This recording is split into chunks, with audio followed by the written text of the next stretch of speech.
So continuing in our broad overview of the class, it's a little rapid pace, but I think that, hopefully it's all familiar to you, of course. But really the idea is to really think of, so listen to what I'm saying, like think about, I'm really trying to point out what I think are the main ideas of the class.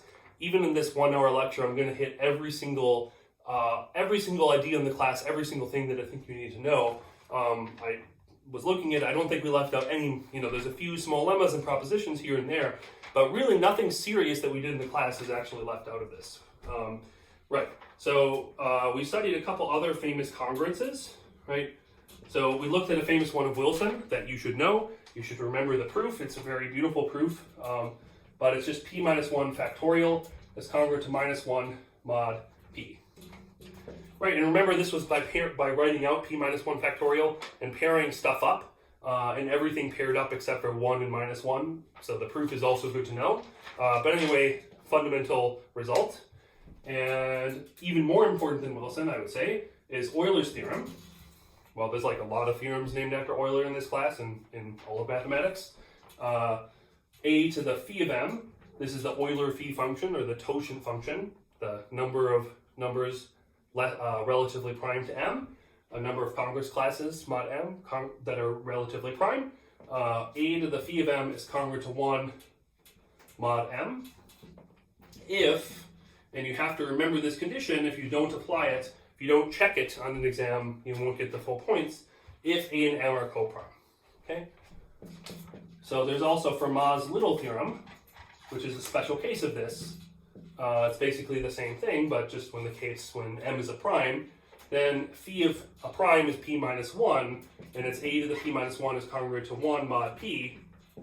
If A is co-prime to p, let me write that as p does not divide A. And we can also, in the case of a prime, make this equation even better and say that A to the p is congruent to A.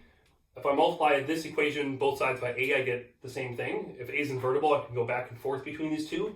If it's not, it's the number 0, and like 0 to the p is still 0, so it's still true. So this equation is also handy to know. So the second equation, A to the p is congruent to A mod p, is true for all A. Okay? So like, for example, it came up on the homework or the exam that some people made several different two different subcases, one for the case A is 0, one for the case A is not 0, and because they were using this form of Fermat's little theorem, and if you use this form, sometimes in your proof it will save you a subcase, all right? It's just a more compact way of expressing it. All right, so after that we talked about multiplicative, we talked about arithmetic functions, right? Remember, that's just a fancy word for saying it's a function that takes natural numbers and spits out other numbers. We say real numbers, but they could be complex numbers. It really doesn't matter. It just takes out natural numbers and spits out numbers. And we had ideas of multiplicativity. So first, let's say what a completely multiplicative function is. Right? That's a function such that f of mn equals f of m times f of n, and this is for all m and n, okay? And the point is, the main idea is that if you have such a function, then it's determined by its values at primes. So it's determined by f at all primes, all right? And you should know how to do that, right? It's easy, you just use the prime factorization and write it out. And we also have the idea of a multiplicative function, which is a special case, but it's not, every completely multiplicative function is multiplicative, but not conversely, right? So a multiplicative function is just one where the same relation holds. F of m is the product of f of m and f of n. I think I said f of m. F of m times n. F of a product is a product of the f's, right? There we go. And this is if, it's only required if m and n are co-prime, right? So the idea is that, again, this deduces you, it allows you to reduce the question of determining the value of the function to looking at prime powers. So this is determined by f at prime powers, like p to the n. If you know f at every single prime power, you know f everywhere, all right? So it's not quite as handy as completely multiplicative functions.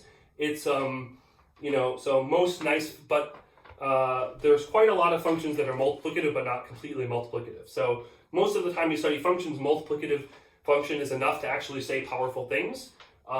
It happens to be the case that there are many that just unfortunately aren't completely multiplicative, and usually that's not a super big deal. But when something is completely multiplicative, you're really happy and stuff is like really easy. So like Legendre symbols, Jacobi symbols, those are extremely special and nice gadgets, and that's because they're completely multiplicative functions, and you should consider completely multiplicative functions, other than kind of trivial stuff like n to the k, which is kind of a really easy example. It's not that interesting.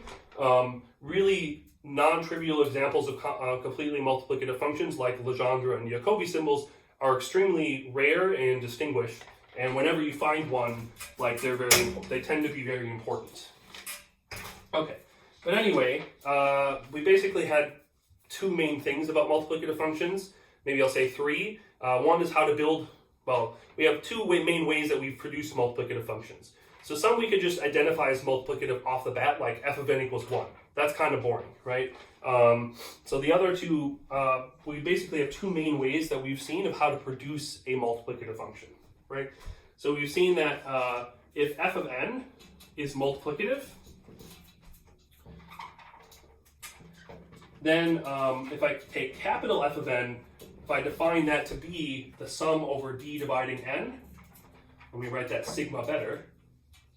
Oh, I don't know if that was better or worse. It's about the same, I guess. Okay, the sum of d dividing n of little f of d. Okay, that's also multiplicative. Right, so this preserves being multiplicative, not completely multiplicative. So that's one of the reasons why you have to settle, unfortunately, for just multiplicative and not completely multiplicative in practice, right?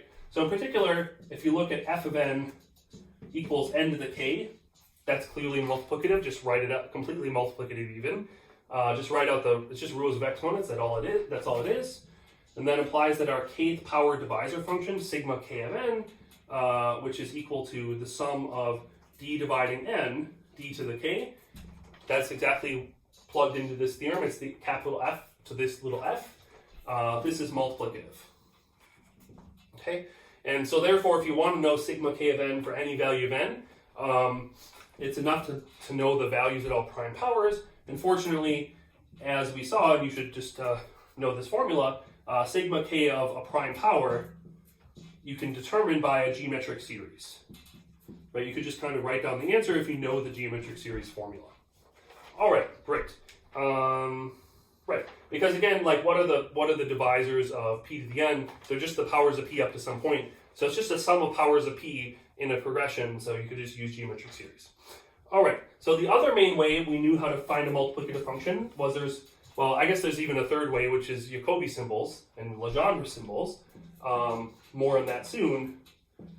So I'll say maybe put Chinese remainder theorem in quotes because you really need the real Chinese remainder theorem. So the Chinese remainder theorem I stated before, together with some additional effort to test what happens with invertible elements, which is really a special case of a souped up Chinese remainder theorem that is still called the Chinese remainder theorem, and it's what you might even call the real Chinese remainder theorem, implies that the phi function is multiplicative.